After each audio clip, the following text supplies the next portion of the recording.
आइए आज हम लोग स्टडी करेंगे दो सदिशों का सदिश गुणनफल।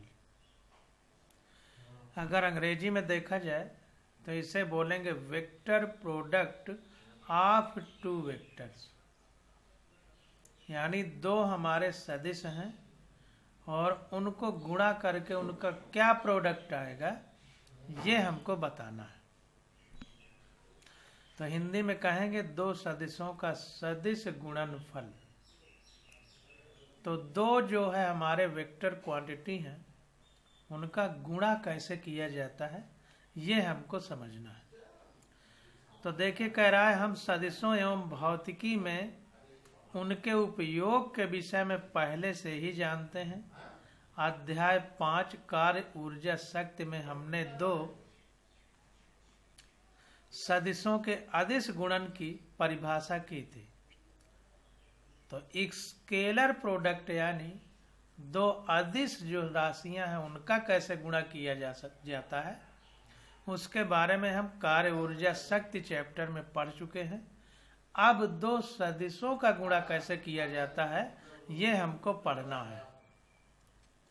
एक महत्वपूर्ण भौतिक राशि कार्य दो सदिश राशियों बल एवं विस्थापन के अदिश गुणनफल द्वारा परिभाषित की जाती है।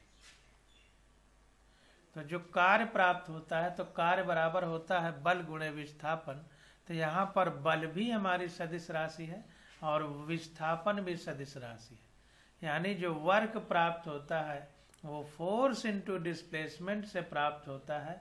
फोर्स भी वेक्टर क्वांटिटी है, डिस्प्लेसमेंट भी वेक्टर क्वांटिटी है। तो फोर्स एवं डिस्प्लेसमेंट के अदिश गुणनफल द्वारा परिभाषित की जाती है। इनके स्केलर प्रोडक्ट द्वारा हमें वर्क प्राप्त होता है, क्योंकि वर्क यानी कार्य हमारा अदिश राशि है यानी स्केलर क्वांटिटी। अब हम दो सदिशों का एक अन्य प्रकार का गुणन परिभाषित करेंगे, यह सदिश गुणन है। तो जो कार्य ऊर्जा शक्ति चैप्टर में हमने पढ़ा वो अदिश गुणन था यानी स्केलर गुणनफल था। ये सदिश गुणन यानी वेक्टर प्रोडक्ट होगा। तो कह रहा है घूर्णिगत में से संबंधित दो महत्वपूर्ण राशियां बलागुण एवं कोणीय संवेग यानी जिसको टार्क कहते हैं या एंगुलर मोमेंटम कहते हैं सदिश गुणनफल के रूप में परिभाषित की जाती है। इनको हम वेक्टर प्रोडक्ट के रूप में आइडेंटिफाई करेंगे या डिफाइंड करेंगे। अब देखिए कह रहा है सदिश गुणन की परिभाषा। तो definition of the vector product, definition of vector product. तो इसको देखते हैं। तो देखिए किस प्रकार से सदिश गुणन को हम डिफाइंड करेंगे, आइडेंटिफाई करेंगे, उसके विषय में एक एक पॉइंट लिखे जा रहे हैं। इन पॉइंट पर बहुत गंभीरता से ध्यान देना है क्योंकि जरा सी गड़बड़ी हमारे क्वेश्चन को गलत कर देगी। तो देखिए कह रहा है कि दो सदिशों ए एवं बी का सदिश गुणनफल एक ऐसा सदिश सी है। तो मान लीजिए कि दो सदिश है हमारे पास यानी वेक्टर है, एक ए है एक बी है और इनका वेक्टर प्रोडक्ट जो प्राप्त हुआ वो क्या है, सी है। तो कह रहा है जिसका परिमाण, परिमाण मतलब मैग्नीट्यूड, देखिए परिणाम नहीं परिमाण, मैग्नीट्यूड सी।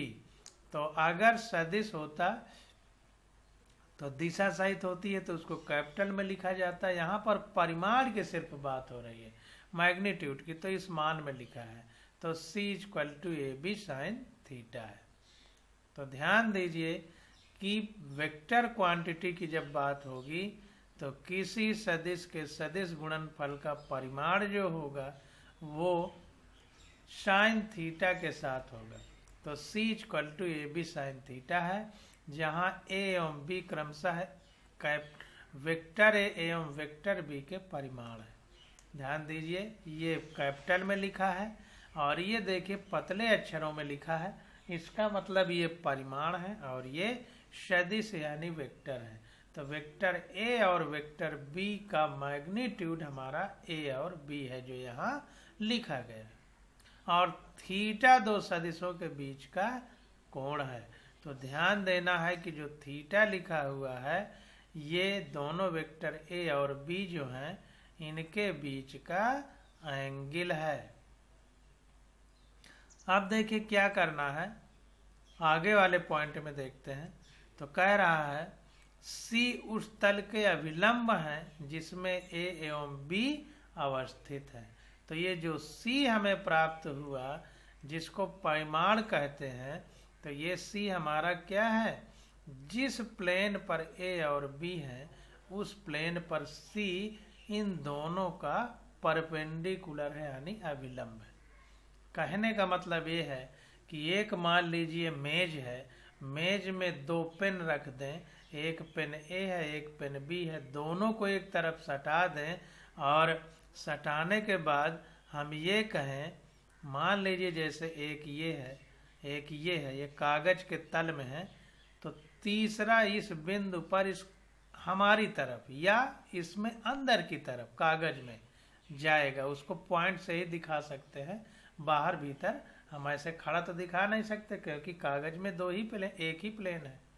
तो इसलिए जो है कहने का मतलब ये है कि कागज में अगर दो पेन रखे हैं ए और बी, तो एक खड़ा पेन उस कागज में रख दिया जाए जहां पर दोनों पेन एक तरफ मिलते हों, जहां से कोण नापा जाएगा, तो वो अभिलंब जो होगा परपेंडिकुलर होगा, वही सी की वैल्यू को बताएगा जो कि ए और बी का वेक्टर प्रोडक्ट होगा, सदिश गुणनफल होगा।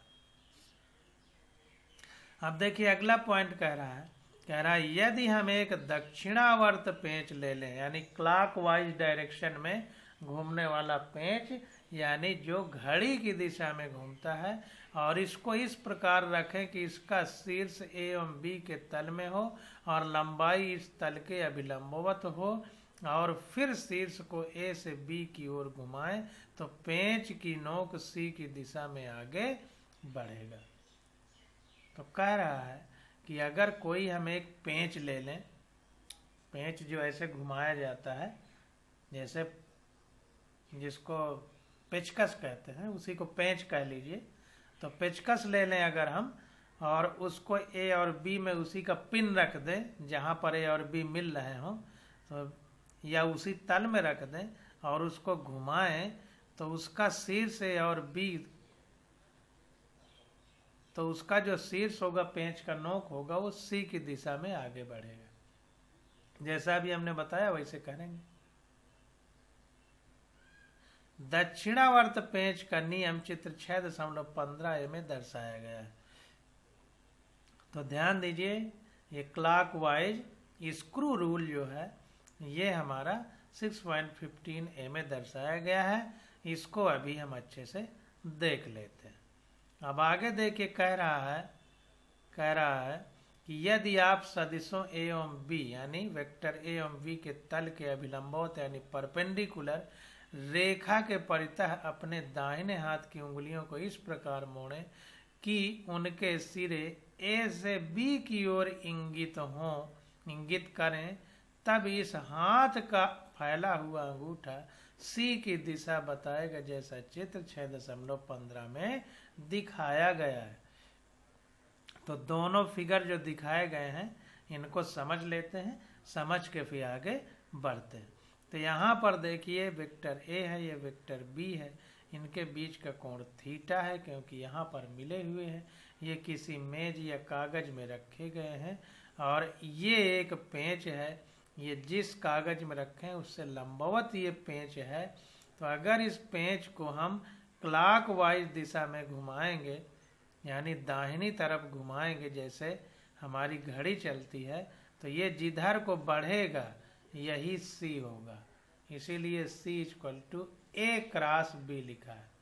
सदिश गुणनफल में क्रॉस लगाते हैं, ये देखिए गुणा का मतलब क्रॉस है यहाँ, और अदिश गुणनफल यानी स्केलर में डाट लिखते थे, अगर आपको ध्यान हो पीछे पढ़ा है तो उसमें हम लोग डाट लिखते थे। आप देखिए इसको उंगली से समझ लेते हैं। तो ये वेक्टर ए है, ये वेक्टर बी है, इनके बीच का कोण थीटा है। और अगर जो है ये कोई खड़ा कर दिया जाए लकड़ी, मान लीजिए लकड़ी खड़ी कर दी जाए और उसको हाथ से पकड़ा जाए तो देखिए उंगलियां हमारी इस तरह मुड़ेंगी, इस तरह से जैसे ये निशान बना है। और ये देखिए अंगूठा इस तरह ये तीर की निशान की तरफ रहेगा, तो यही तीर की निशान दिशा होगी इस सी की। तो C equal to A cross B. चाहे स्क्रू से समझ लीजिए, चाहे अपने हथेली के अंगूठे से समझ लीजिए कि जिधर को उंगली मुड़ेंगी ये वेक्टर के घूमने की दिशा होगी, और जिधर को अंगूठा जाएगा वो इसके परिमाण यानी रिजल्टेंट की डायरेक्शन होगी। तो देखिए दो सदिशों के सदिश गुणनफल की दिशा निर्धारित करने के लिए दक्षिणावर्त पेंच का नियम है ये वाला। सदिश गुणनफल की दिशा बताने के लिए दाहिने हाथ का नियम है। देखिए हाथ दाहिना होना चाहिए, ध्यान दीजिए, राइट हैंड रूल, और ये स्क्रू रूल है। तो इनको दोनों बातों को ध्यान देना। अब आगे देखते हैं क्या कह रहा है। कह रहा है दाहिने हाथ के नियम को सरल रूप से इस प्रकार व्यक्त कर सकते हैं, अपने दाहिने हाथ की हथेली को ए से बी की ओर संकेत करते हुए खोलो। तो दाहिने हाथ की हथेली को ए से बी की ओर संकेत करते हुए खोलना है।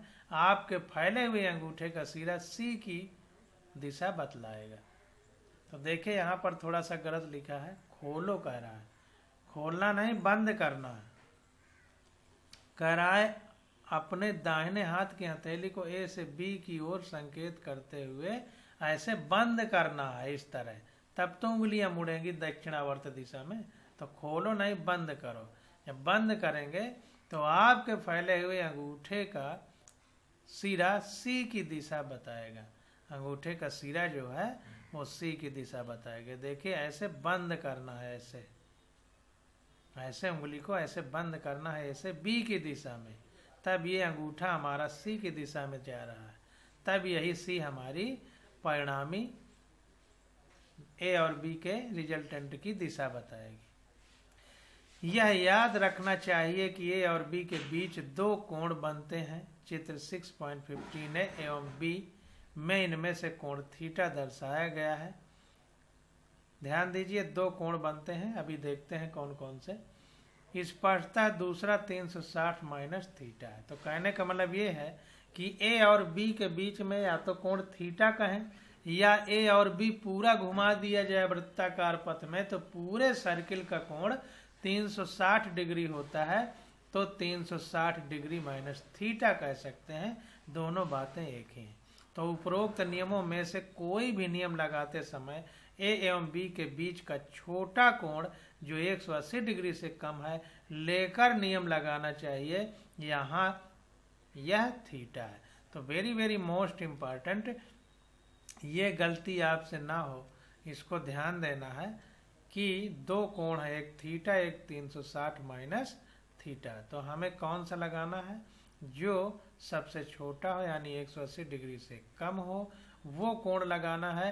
अभी जो फिगर हमने देखा उसमें ये कोण क्या है, थीटा है। क्योंकि सदिश गुणन में गुणा व्यक्त करने के लिए क्रॉस चिन्ह का उपयोग किया जाता है, इसलिए इस गुणन को क्रॉस गुणनफल भी कहते हैं। तो एक बात ध्यान दीजिए कि चूंकि सदिश गुणनफल में क्रॉस लगाते हैं, अभी जैसा पीछे देखा है, आगे ये देखिए फिर देखेंगे, तो इसलिए इसे क्रॉस गुणन या क्रॉस प्रोडक्ट भी हम लोग कहते हैं। अब आगे देखते हैं, कह रहा है कि ध्यान दें कि दो सदिशों का अदिश गुणन क्रम विनिमय नियम का पालन करता है, जैसा पहले बताया गया है। क्रम विनिमय नियम का पालन करता है। क्रम विनिमय नियम का मतलब होता है कि उलट पलट किसी भी तरह से लिख सकते हैं। तो इसको vector is communicative as said earlier a dot b equal to b dot a। तो कम्युनिकेटिव को हिंदी में क्रम विनिमय कहते हैं। क्रम विनिमय यानी कम्युनिकेटिव रूल का पालन करता है। क्रम विनिमय मतलब क्रम को बदल दिया जाए, यानी ए को बी, ए बी ऐसे ऐसे लिखा जाए, या क्रम बदल के बी ए लिख दिया जाए। तो A dot B equal to B dot A होगा, यानी क्रम विनिमय यानी नियम बदल गया, कम्युनिकेटिव लॉ का पालन करेगा।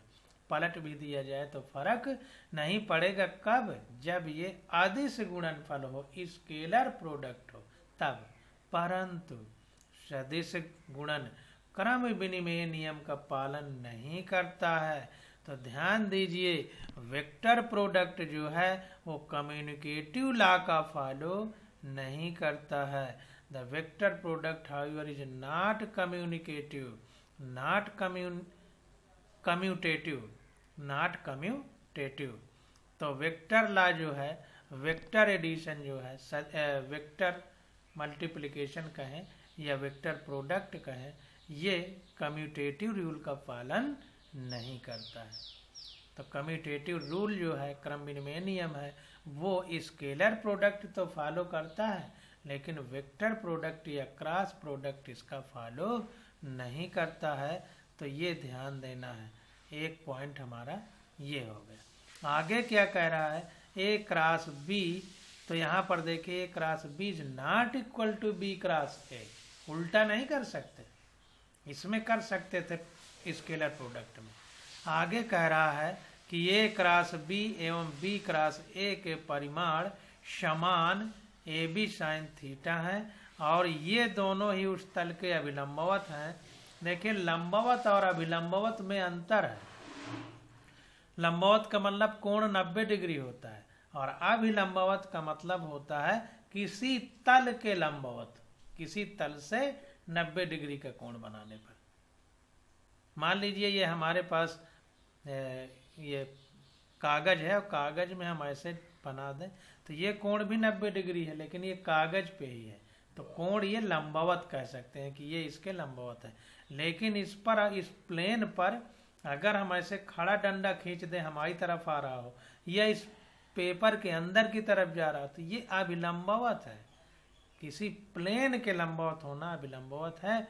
तो वही कह रहा है कि ए क्रॉस बी एवं बी क्रॉस ए के परिमाण समान ए बी साइन थीटा है। मतलब ए क्रॉस बी और बी क्रॉस ए दोनों के परिमाण यानी मैग्नीट्यूड तो समान है। ये दोनों ही उस तल के अभिलंबवत है जिसमें ए एवं बी विद्यमान है। तो जो इनका प्रोडक्ट है सी, वो दोनों ही परपेंडिकुलर है जिसमें ये जिस प्लेन में है।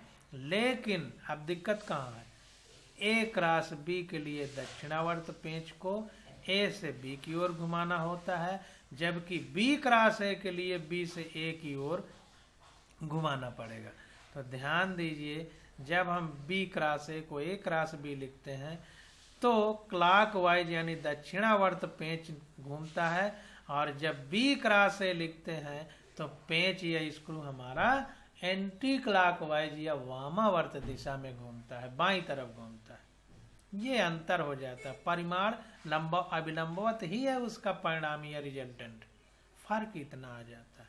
तो A cross B equal to minus B cross A लिखें तो कोई बुराई नहीं है, क्योंकि माइनस का मतलब उल्टा होता है।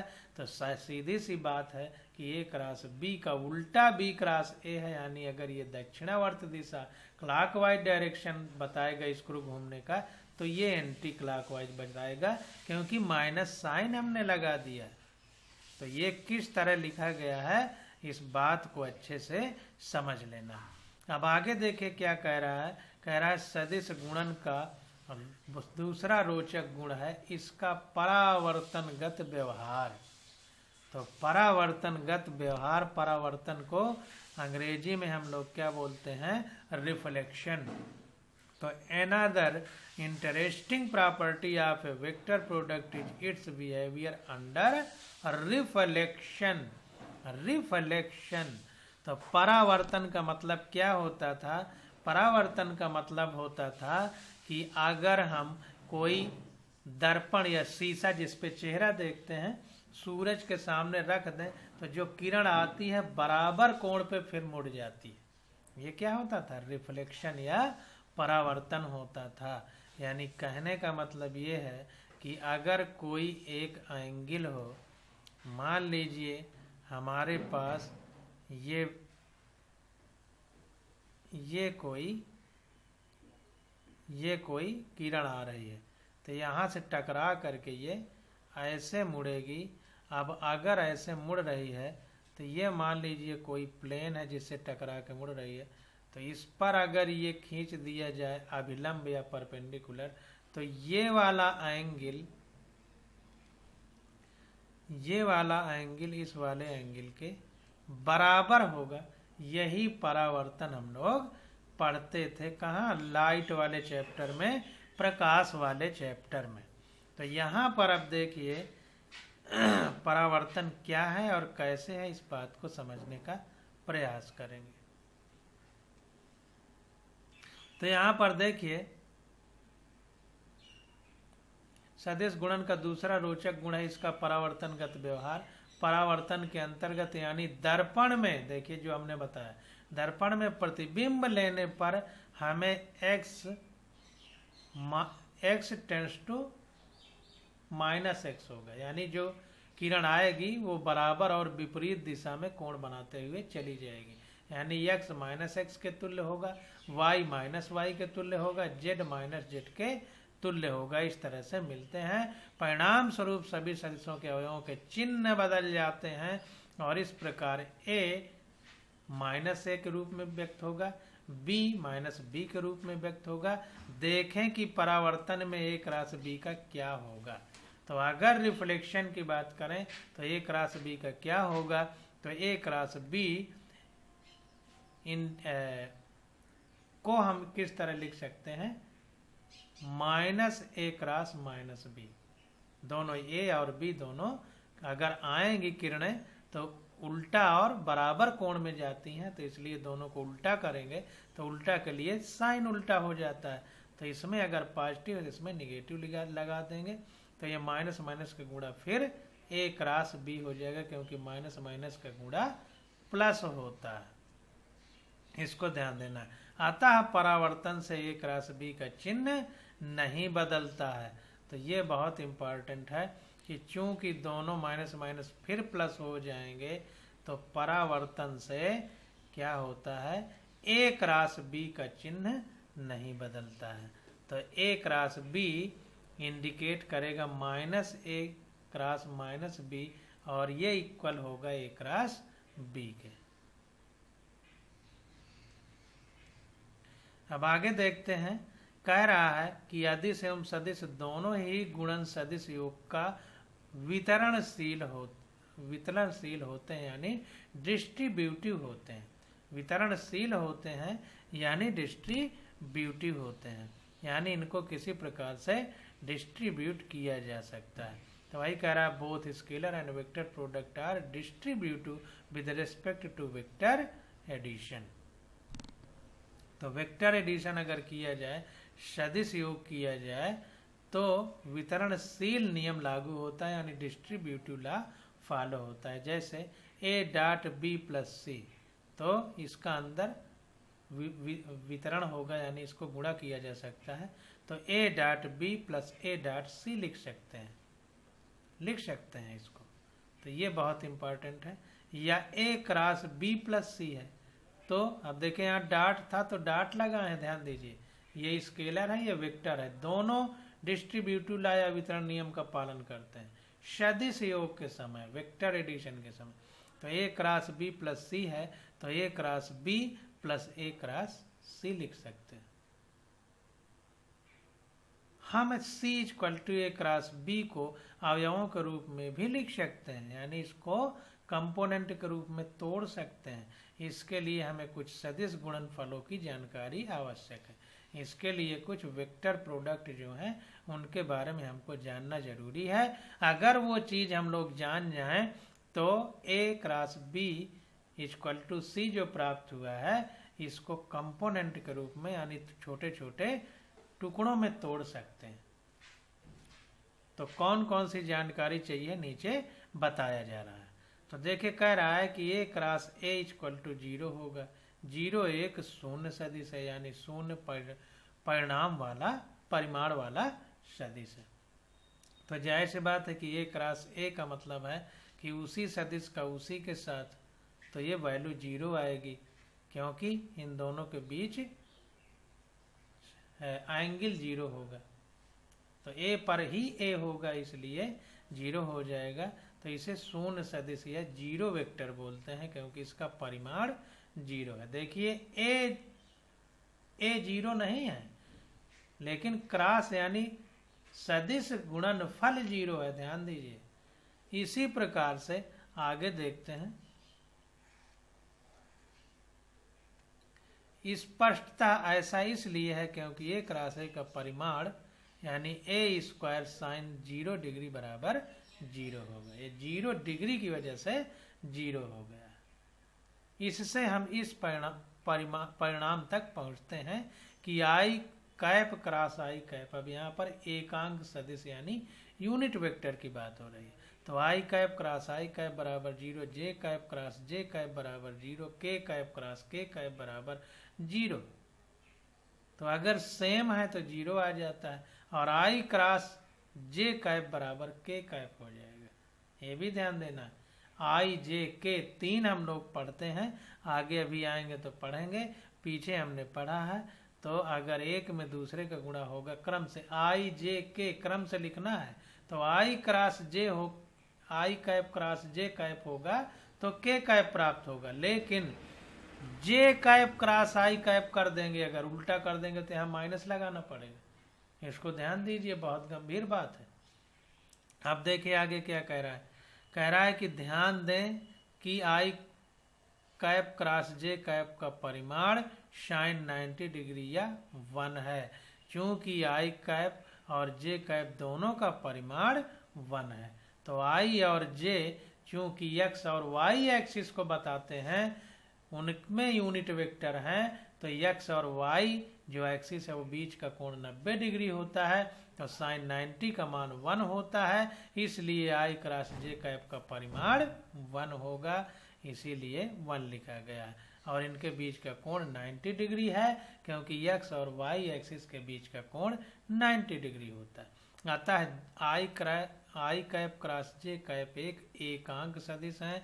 आई कैप और जे कैप के तल के अभिलंबवत दक्षिणावर्त पेंच के नियमानुसार ज्ञात करें तो इनसे संबंधित एक एकांक सदिश के कैप है। इसी प्रकार आप यह भी पुष्ट कर सकते हैं कि, आप देखिए, अगर इसी गुणनफल से व्यक्त करें अगर, तो हम कैसे इसको रूल लगाते थे कि जो परिणामी सी आता था वो इन दोनों के अभिलंबवत यानी परपेंडिकुलर होता था, तो के कैप भी परपेंडिकुलर होगा। तो ये एक्सिस जो के है को अगर जेड एक्सिस में लिख सकते हैं, क्योंकि जेड एक्सिस एक्स और वाई दोनों के परपेंडिकुलर होती है। तो इसीलिए कह रहा है कि जो एकांक सदिश के है, ये दक्षिणावर्त पेंच का नियम अगर लागू करें तो आई कैप और जे कैप दोनों के अभिलंबवत हो जाएगा। इसी प्रकार आप यह भी पुष्ट कर सकते हैं कि J cap cross K cap equal to I cap. देखिए क्रम से लिखना है, ये गलती नहीं करना। आई जे के, ये बस क्रम ही चलेगा। अगर ये क्रम उल्टेगा तो गड़बड़ा जाएगा। जैसे I cap cross J cap बराबर K cap, J cap cross K cap बराबर आई कैप हो जाएगा। तो J cap cross K cap बराबर आई कैप। अब K cross I cap equal to J cap. इसको इस तरह लिख दीजिए, ऐसे बना दीजिए, पॉइंट बना दीजिए ये, और दक्षिण दिशा में चलना है।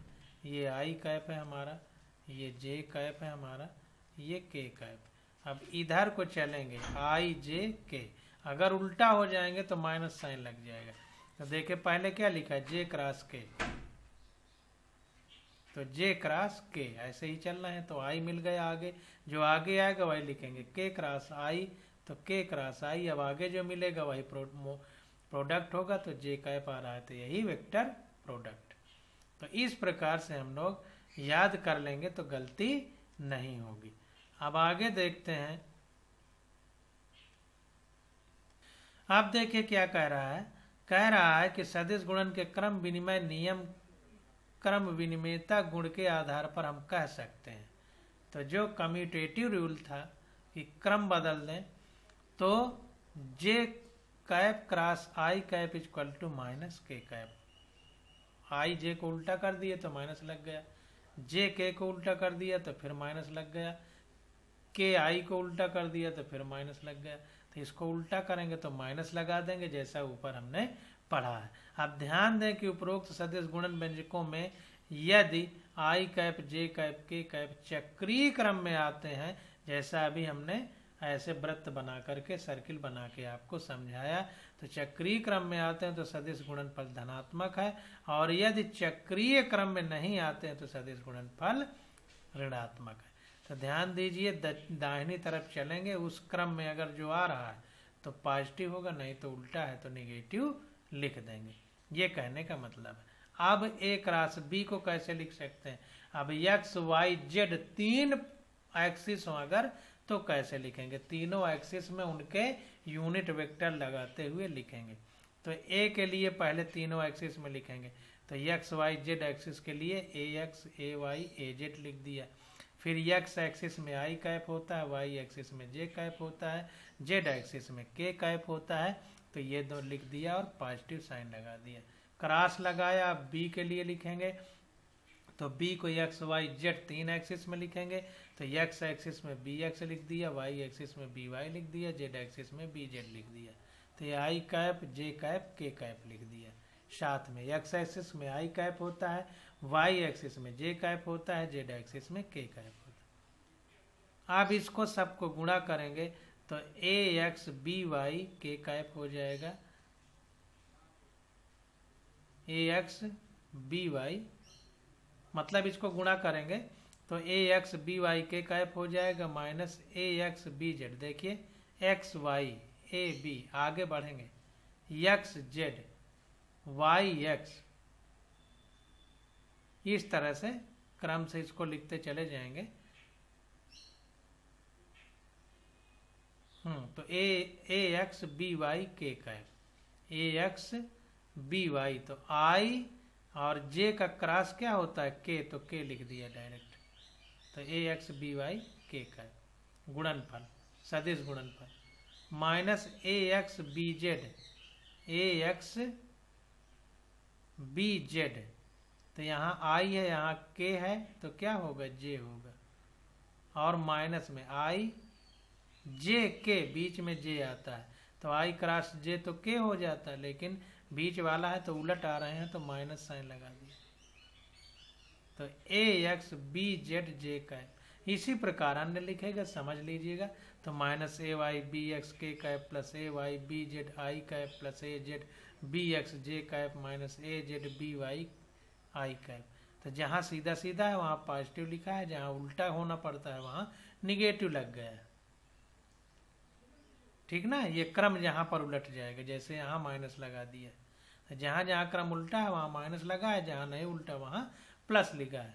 तो ये आ गया ए Y B Z minus A Z B Y, ये कॉमन हो गया आई क्योंकि 2 बार लिखा होगा।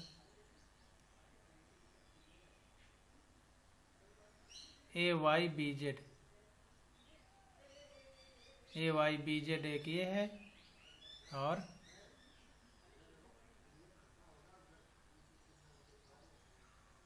ए वाई बी जेड ये माइनस में है तो इसको कॉमन लेके आई बाहर कर लिया। इसी प्रकार फिर कॉमन आएगा ए Z B x minus A X B Z, common जे ले लिया, ए Y B Y A X B Y minus A Y B x, फिर कॉमन के कैप हो गया।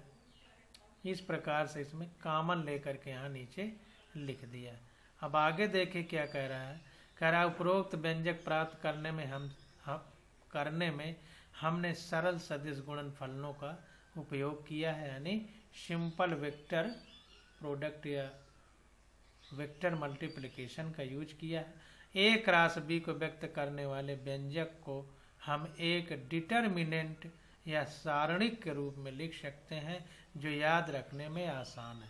तो ध्यान दीजिए, जो नीचे लिख दिया है ये बहुत इम्पॉर्टेंट है, इसके माध्यम से आप सारे जगह आसानी से गलती ना हो माइनस प्लस की वो कर सकते हैं। तो ए क्रॉस बी को क्या करेंगे, ये 2 खड़ी लकीर खींचेंगे, I cap J cap K cap तीनों लिख देंगे। यहाँ पर A X A Y A Z, यहाँ पर B X B Y B Z. अब इनका गुणा करते चलेंगे, कैसे करेंगे वो हम आगे बताएंगे आपको, और गलती नहीं होगी। तो इस प्रकार से यहाँ तक हमने पढ़ा है। अब आगे एग्जाम्पल आ जाता है, तो इसकी स्टडी हम लोग अगले लेक्चर में करेंगे। आज बस यहीं तक।